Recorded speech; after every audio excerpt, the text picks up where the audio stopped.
because these are the things that you should be looking for in a man. The following is a presentation of Christian Fellowship Church, a discipleship-focused community in Los Lunas, New Mexico.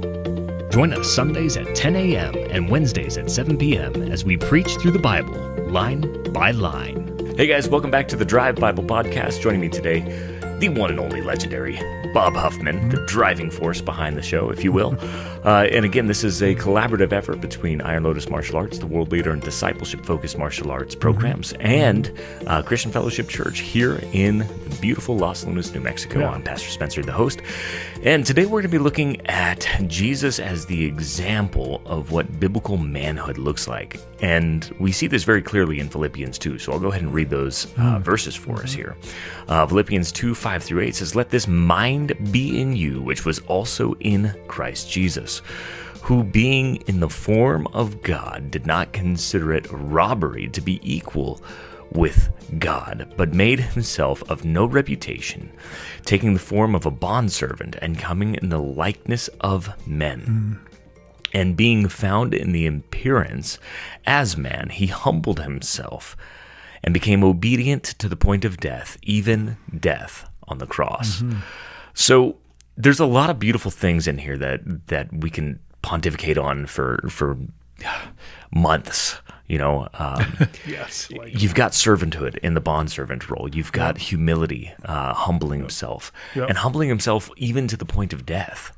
And you know, I love the fact that love is sacrifice, and sacrifice always includes death. Something must die. And so to truly love something, you have to truly kill a part of yourself to truly love something. And Jesus becomes the example of how that works, not just spiritually, but physically. Yes. And so what does this look like when you read these, just these first three verses that we're going to get into here? What does that look like to you? What does that speak to you as Jesus as our example? So the mind of Christ being in the form of God is, I think, what we see here in these passages. So if we consider that, then I think the divine nature of Christ is really spoken to from God, Right. right? And so I think if we look to Zechariah chapter 12, verses 10, we read this, "And I will pour on the house of David and on the inhabitants of Jerusalem the spirit of grace and supplication. Then they will look to me whom they pierced. Yes, they will mourn for him as one mourns for his only son, and grieve for him as one grieves for a firstborn." And I think the him here is referring to Christ. Right. So right here we see this suggestion that there's a divine being we're talking about, God and Christ together, right? Right. And that's an Old Testament look at it. And if we look to the New Testament, if we go all the way to Revelations chapter 1, verse 7, we see this: "Behold, he is coming with clouds, and every eye will see him, even they who pierced him, and all the tribes of the earth will mourn because of him. Even so, amen." So we can have no doubt then that the deity of Christ in this, Right. It's obvious. And Scripture declares that we must imitate using him or Jesus as an example given to us in our focus today in the three verses of Philippians 2, verses 5 through 8. So, Right. So I think when I really start digging into it, we have the example of Christ. And I think Paul even says, "Follow me as I follow Christ." If I stop following Christ, stop following me. It's basically the implied task there. And so we have to look at Jesus as not just a good teacher, not just a moral man, but also the example of what it means to live a manly life, Right. A masculine life. Right. You have today's world is screaming toxic masculinity, toxic masculinity. But we're going to evaluate a little bit today on what is toxic masculinity. And unfortunately, it's being pointed at the Christian men, our quote-unquote toxic masculinity. Right. But we're going to start digging into this. Now, the world's understanding of masculinity, or what we would call toxic masculinity, is in fact a lack of true masculinity. Right. Okay. So the secular concept, is a corruption of the design that God had for us, right? So if Adam was supposed to be the perfect man, or the first man, and he was perfect up until the point of sin, Right. and then you have Jesus who comes in as the second Adam, the second way, or the second thing that we need to follow to be masculine, to be the replacement of an imperfect with a perfect, speaking again to the divinity of Christ, but also Right. the example that we followed. Well, when we follow the example of Christ, we step into true masculinity. Yes. And that's something that the world today, the secular world, is really opposed to. And so what is toxic masculinity? Vodi Bakum actually puts it this way, and he has a very, very beautiful parallel here, and he calls it the 3 Bs. Okay, Yeah. So one is the ball field, or you could say the battlefield, my version of it, right? The ball field, where a man's worth is measured by his athletic performance or his, we'll say, job ability. Okay, so then you have the second B, which is the bedroom, where a man's worth is defined by his conquest, his partners, his prowess, all those things that are in the bedroom conversation, right? To put it, delicately. And then the third B is the billfold. How much money is that person making? So man's worth is measured by financial power. And so those are the things that actually, if you look at every false religion in the world, those are the 3 same things: money, power, and sex. So that's it. Every false religion is bent on these things. The world's idea of what makes a man is bent on these same 3 things: money, power, and sex. And you've got money, you've got power, you've got all the things been in there. So what is biblical masculinity as opposed to that? So if toxic masculinity says I'm serving myself and I'm gaining power and I'm controlling things, biblical masculinity then says it's self-sacrificial love. And you can even look at that in the marriage dynamic. Husbands are to love their wives as Christ loved the church, to give themselves for her. So there's this sacrificial element here. Right. Okay. So that's Ephesians 5:25. Okay. Again, you have toxic masculinity, full of pride, full of ego. It's driven by the need to be on top of everything and to be the alpha. And often you see this masking fear with swagger.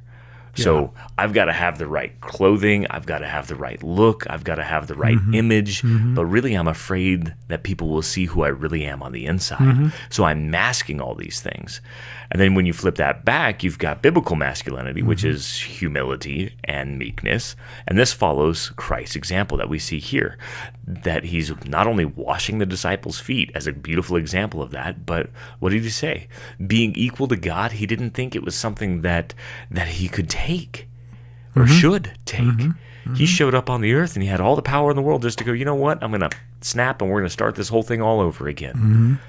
But instead he said, let me be intimately involved with the human expression and understand it fully and live it and serve it. I think one of the things I put on the study guide this week is that he stepped into and submitted to the authorities that he created. Right. That's a crazy thought process. Right. So again, let's look at another toxic trait here is what we see this in the world. Intimidation and exploitation, to use my strength to surpass and silence and exploit the vulnerable. We see this in what we would call toxic masculinity, but the world would just say that that's just being a man. Unfortunately, yeah. But then you look at biblical masculinity, and it's servant leadership, leading by serving others and protecting the weak. My job as a leader is to make sure that my junior instructors, or whoever I might be leading in this case, from the martial arts standpoint, the junior instructors, that they have every tool they need to be successful. I'm to serve them and to put them on a platform where they can thrive and they can succeed. And that's servant leadership. Yes. Fortune 500 companies are getting on board with that. Believe it or not, the Army, towards the end of my tenure there, was starting to come around to this servant leadership idea, where the sergeants first class, the platoon sergeants, would be taking a step into and mentoring rather than commanding, and to give the staff sergeants, their squad leaders, the opportunities to lead and fail by servanthood. Phenomenal. Again, we've got another toxic trait here that we want to discuss: emotional detachment, where I'm repressing compassion and emotional depth, viewing it as a weakness. And when you don't have emotional attachment, when you're not engaged with emotions, you're keeping everybody at arm's length. You have no true relationship with anybody. Right. And when I view that as weakness, oh, real men don't cry. How many people heard that growing up? When I do that, I'm distancing myself from everybody. Yeah, that's a part of that hiding in the costume you talked about earlier. Yeah, it's part of that masking. It's part of the costume.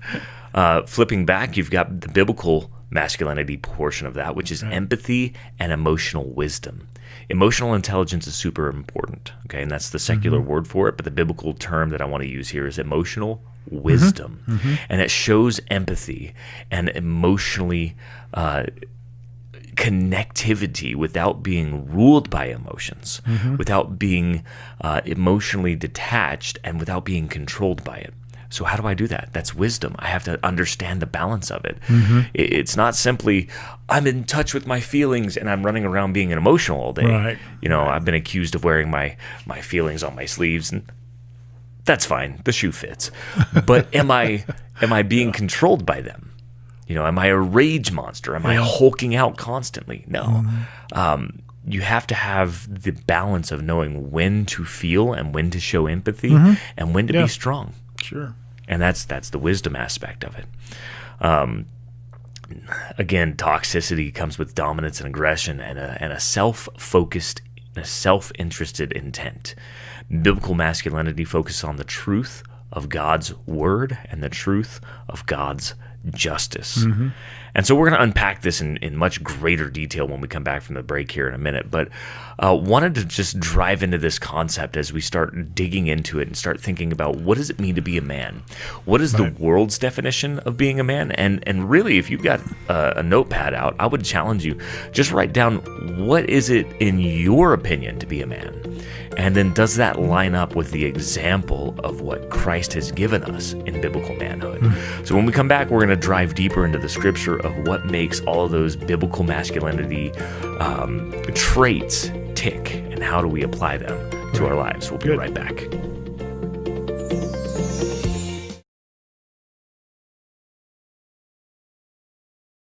Hey guys, Pastor Spencer here, the founder of Iron Lotus Martial Arts, the world leader in discipleship-focused martial arts. Now, at this point, you're probably wondering, Christianity, karate, how do these two things coincide? And so we first need to establish what Christian karate, or at least our version of Christian karate, Shinja Kempo karate, is not.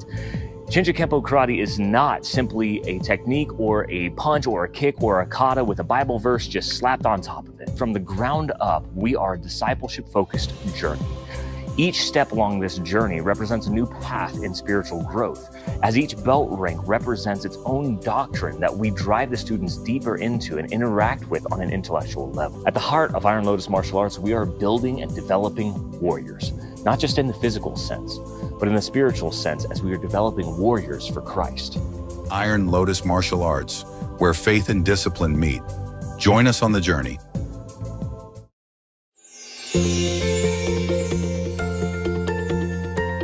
Hey guys, welcome back to The Drive. We are digging deep into the concept of what is biblical masculinity. And it's not the bravado of men. It's not being the most manliest of men by the world's standards, but it comes down to servant leadership. Yeah. It comes down to following the example that Christ gave us.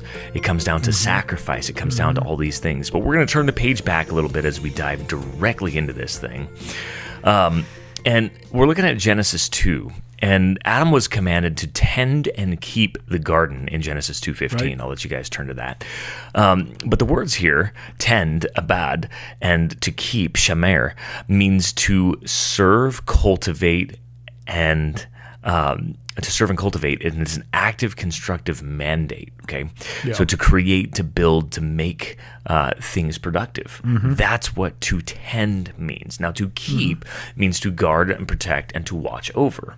So those are the root words that we're looking at there. So true masculinity, okay, and I'm going to write a blog article on this, and we're going to put this on the website as well here, but true masculinity comes down to the glad assumption of this responsibility. So what is being a man all about? Key phrase, if you take nothing else home, responsibility. Yeah. And we live in a world right now that denies all responsibility for all things. We just, and I'm going to blame Jeffrey the giraffe for a moment for those of you guys that remember Toys R Us. I don't want to grow up. I'm a Toys R Us kid. And that was the generation that I was raised in, and it was the constant themes of Neverland and never growing up and always play and never work. And now we have a generation of parents, my generation, many of them are parents, and they are now teaching and trying to mentor kids, but they never learned how to grow up themselves. So they never took responsibility. So strength and self-control comes into an aspect of responsibility. Right. So true masculine strength is not a toxic aggression. It's not how much you can bench press. It's not flexing on your friends because you got one up on whatever it was on the ball field example, right? But instead, it's a level of self-control. So strength should be viewed from a biblical lens of self-control. If I can bench press 400 pounds, which I cannot, okay, I'll get there someday maybe, I don't know. But if I can bench press 400 pounds, okay, but I don't have the self-control to keep myself from sin, I am in fact weak. I'm weak in spirit. And Jesus was the example of strength in spirit, even though he wanted to step away from the cross and say, Lord, Father, if there's another way, let this cup pass before me. Yeah. And there was not. So he manned up, okay, and he went into it because there was no other way. And then it comes down to forgiveness, and it takes a power held in check, and that's really what self-control looks like. I want to take vengeance on the people who wrong me, but self-control says, Father, forgive them, for they know not what they do. And that's a beautiful thing that we should all focus on. Right. And again, in the Old Testament and the New Testament resonates this, is that vengeance belongs to the Lord. Yeah. If you truly serve a higher power, could God not punish the people that have wronged you better than what you have? Yes, but as man, do you accept that all the time? No. No, we should, but we don't. We don't. It's hard. It's way easier said than done. And that's why Jesus is Jesus, and we need Jesus. Right. The next up on the chopping block for us here is Jesus' example of leadership and humility. Men, point blank, you cannot escape this. Part of your responsibility as a man is to become a leader, and you will lead your household, and you will lead your ministry, which is first and foremost your household, and then into everything else is where you go, right? So you've got to lead, but you've got to lead through humility. You've got to lead through servanthood. Right. And again, you have the image of Jesus in John 13 washing the feet of the disciples. Yes. And that was a humiliating task, to put that into hermeneutical context. That was the task for the servants. The servants would come wash the feet. But here is Jesus coming to wash the feet. And if you remember, Peter's like, no, Lord, you're not going to wash my feet. Right. And I resonate with Peter so much, because I'm like, Lord, you're not going to serve me. I'm going to serve you. And he says, if I don't serve you, you will have nothing to do with me. And he says, well, then wash all of me. You know? Yeah. And it's so funny how quickly Peter flips from like 0 to 100. Yeah. And it's like, that's me, guys. If I can be transparent, that's me, you know? But you have the example of Jesus washing feet, and he's not afraid to humiliate himself in order to lead. Which, what does that mean, to humiliate yourself in leadership? Is to take the heat when your subordinates mess something up. You're the one that's humiliated. And that's not a bad thing. Right. That means that you have room to grow, and you're humbly serving them, and you say, hey, I failed to get them the task or the tools that they needed for their task, and they failed it. That's on me. They have the capability. I did not serve them. And humility constantly says others first. I love the example that Pastor Steve brought up, joy. Okay, Jesus is your example, and then others, and then myself last, or yourself last. Right. So what would Jesus do? Jesus is your example. Serve others, and then serve self last. So it was a really cool thing. So courage and sacrifice, we can get into that all day, about Jesus having the courage to go to the cross, but to truly sacrificially love somebody, right? Yeah. And that's challenging. It is. Emotional health and integrity. Guys, it's okay to cry. Shortest verse in the Bible, John 11:35. Jesus wept. Yeah. And he was not in a moment of weakness weeping for Lazarus, but he had compassion for the family. And it's okay to shed a tear. Sure. In fact, even in secular psychology, they're saying that the tears that you shed during moments of joy, the bio signature of it, like the makeup of it, the chemical makeup, that's what I was looking for, is totally different than tears that when you shed in sadness. And so when you have tears of joy, it's different than sadness, different than stress. And all these things put together are showing us the insight that your body is flushing out things that it needs to flush out in order to be healthy. Right. So when I'm sad, it's flushing out a chemical that I don't need in my body so that I can start striving to be happy again. And so that's just a really cool connection that, guys, you need to be in tune with your emotions. And it's going to sound like, oh, that sounds feminine. No, you need to be in tune with your emotions in a healthy way. Right. Proverbs 20 walks with integrity. Righteous man walks in his integrity. His children are blessed after him. And so Jesus stands as this example of integrity, the perfect archetype of masculinity. He alone fulfilled the divine mandate, the divine call to be a man. Right. So when you say, what is manhood? It's not how much you lift. It's not how good you are at karate. Right. Okay. It's not how good you are, in your academics or how smart you are. It's how much you serve. It's how much you serve. Right. How humble are you? How much are you following the example of Christ, even up to the point of death, obedient till death? To be a good leader, you have to be a good follower. Right. And you got to follow the commander's orders. Absolutely. So I think being a believing Christian man means that the first thing is you must decide to be a man of God. Because without that, you'll never hope to accomplish any of what Spencer's spoken to so far today. Right. So God became man to dwell on the earth as Jesus Christ, the Messiah. Well, how cool is that? Right? So in his example, Christ fully displays the fruit of the Spirit. So I'd like to introduce that here for a bit, because the fruit of the Spirit is exactly what masculinity of men should be. Right. So absolutely. If we look to Galatians chapter 5, verses 22 and 23, we find a description. It reads, "But the fruit of the Spirit is love, joy, peace, long-suffering, kindness, goodness, faithfulness, gentleness, self-control. Against such there is no law."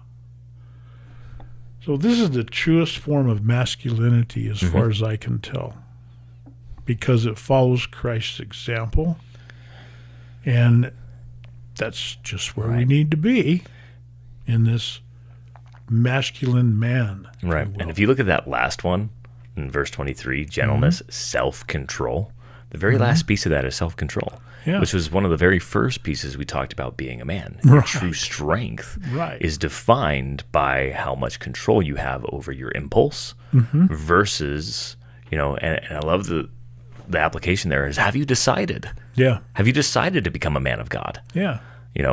That's exactly right. Right. And that's the first step, if you will, in becoming biblically masculine. So, by living and bearing the fruit of the Spirit, a godly man can imitate Christ. We can see that in Philippians 2, verse 7, where it reads, "But made himself of no reputation, taking the form of a bondservant." And also verse 8, "He humbled himself and became obedient." Right. So these things point to that directly. And to me, it speaks to me this, that through this process, through being a bondservant and obedient,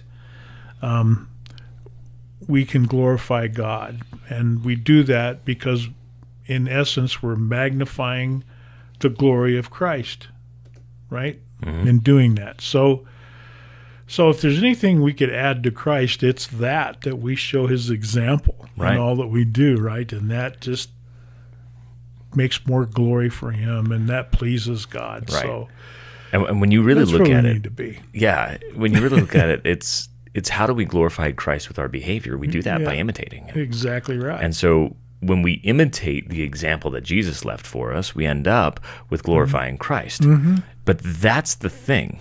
And we said this last week, and it was kind of a bold statement, was if you're not imitating Christ, or you're not following and living for Christ enough, you're not going to have as many people coming out of the woodwork to hate you. Yeah, well, that's true. And it is a bold statement. Yeah. And that's not the goal, is to then be hated by the world around you. Like that's not that's not our goal. Mm-hmm. The goal is to imitate Christ. Right. Okay. So we'll clarify that. The goal is not to be hated, but to imitate Christ. But in doing so, the world is going to be opposed to what you're doing. Yes. Because as we already looked at, the secular world loves the concept of the 3 Bs: the bedroom, the billfold, and the ball field. Yeah. How good am I at doing manly things? Okay. How good am I at making money? How good am I at going on dates? To put it delicately, how many women have I dated? All these different things, and you're seeking value in the wrong things. Yeah, well, the world celebrates those things, but the spiritual light does not. Correct. So, and you've got to make which are you going to stand for? Yeah, that's what the question is. You've got to choose today. Yeah, you got to choose today what that's going to look like and what you're going to do with your life. Right. And are you going to choose to be a man of God, or are you going to choose to focus on the worldly things? Right. So we're going to look at this in an application when we come right back.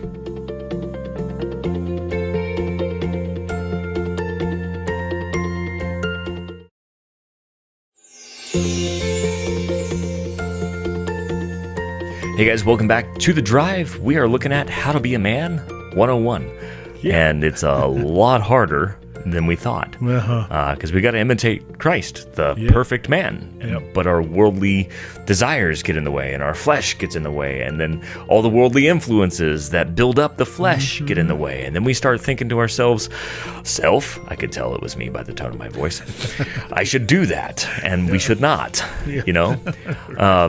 So when we look at this in application, how do we avoid the worldly idea of masculinity? And again, they keep using this phrase, toxic masculinity, which, you could say I'm a toxic man by the standpoint of what the secular world is saying, because they want me to be manly on the ball field, manly in the bedroom, and manly in the billfold, the 3 Bs that Vodi Bakum puts forward for us, which is, I think, a great analogy, alliteration and whatnot in there. But that's what the world wants men to be, okay?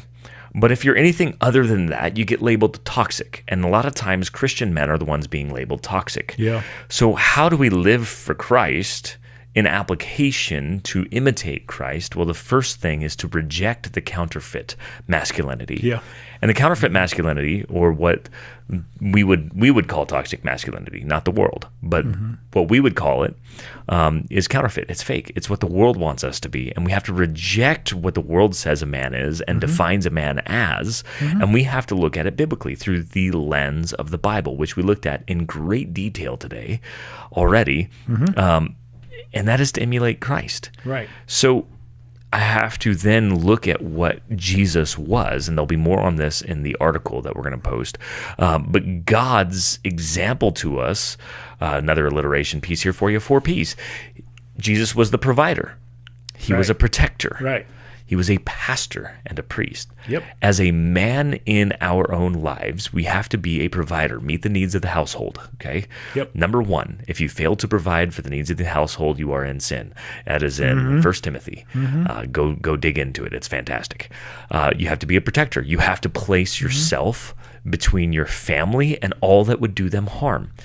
Even emotionally, you have to set an emotional boundary sometimes for things that are going to get in the way and start tearing down the family dynamic. Right. Okay. You are, as a man, the pastor of your household. Correct. Okay. Which means you represent God to your family. How well are you living that? Okay. Yeah, good question. Are you living the representation of Christ to your family? Okay. Another one here is the priest. You represent your family to God. And those are 2 very different things. Yes, they are.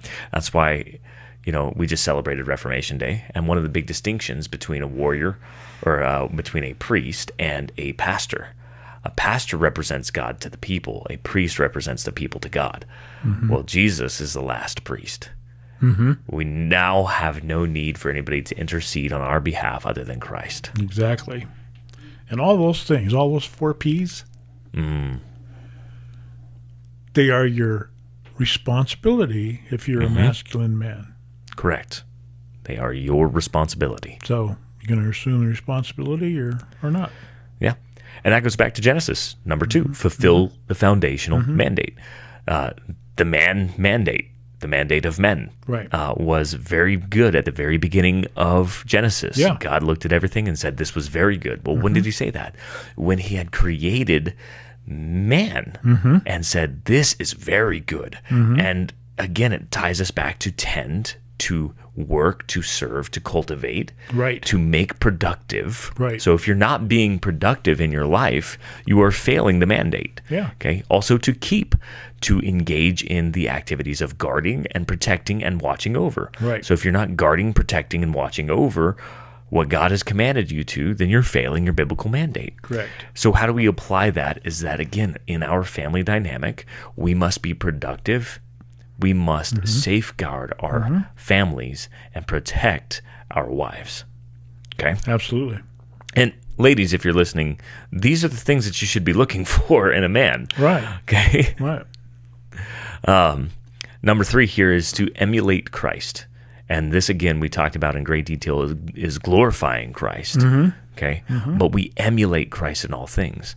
And again, it's not about toxic aggression and being overbearing. That's what the world thinks a man is. Right. But for us, it means that we are tending, keeping, and we are watching over in humility, that we are leading with strength, self-control, and love, which is sacrificial. Right. Okay? Right. You're called to watch and stand fast in the faith. Be brave, be strong. Those are the things that we see in what biblical masculinity is. Right. And it's strength with love, compassion, and care. So what should we model then is sacrifice over dominance. Okay? Yes. We should model service over status. Okay? And we should have self-control over aggression. Right. And service over status, that speaks to the idea of masking. I'm going to mask with all my swag or whatever it is. I got the right clothing. I got the right look. I got the right, I think the kids call it aesthetic today, Something like that, I'm sure, yeah. You've got the right aesthetic. That's your status. Yeah. But instead of status, title, rank, or aesthetic, we should be modeling service. We should be rejecting the world's status-seeking concepts and emulate the Son of God, who came not to serve, but to be, not to be served, but to serve. Right. Yeah, so, I don't see how I could do any more on application of this, to be honest with you, because I think the context of all that we've looked at so far, and it shouldn't be any doubt as what it takes to be a man. Right. Especially with respect to, what was the name you gave it? Masculinity. Yeah. Yeah. So I think, Christ serves as our example. He serves as our guidepost, no matter what the world has to say about it. And quite frankly, I think if you're a godly man, you don't care what the world thinks about it. Right. Because the world is nothing. Right. To be honest with you. Yep. When you leave this world, you're not taking your status with you. That's right. That's right. So I think for the final thought for the day here then, is we conclude with this. It comes from John chapter 15, verses 5 through 8. And it reads, I am the vine, and you are the branches. He who abides in me, and I in him, bears much fruit. For without me you can do nothing. If anyone does not abide in me, he is cast out as a branch and is withered. And they gather them and throw them into the fire, and they are burned. If you abide in me, and my words abide in you, you will ask what you desire, and it should be done for you. By this my Father is glorified, that you bear much fruit, and so you will be my disciples. So here we have the mandate about being a masculine man, a godly man, and one who follows Christ. And it comes down to the decision. Sure does. Have you decided this day, as Joshua would say, to serve the Lord? And will you assume the responsibility? Will you assume responsibility? Yeah. Well, that's what we have for you guys today on The Drive. Hope you got something out of this. And ladies, don't tune out, because these are the things that you should be looking for in a man. Yeah. Have a blessed day. We'll see you guys next week right here on The Drive. Amen. Thank you for tuning in to Christian Fellowship in Los Lunas, New Mexico. Join us Sundays at 10 a.m. and Wednesdays at 7 p.m. as we preach through the Bible, line by line.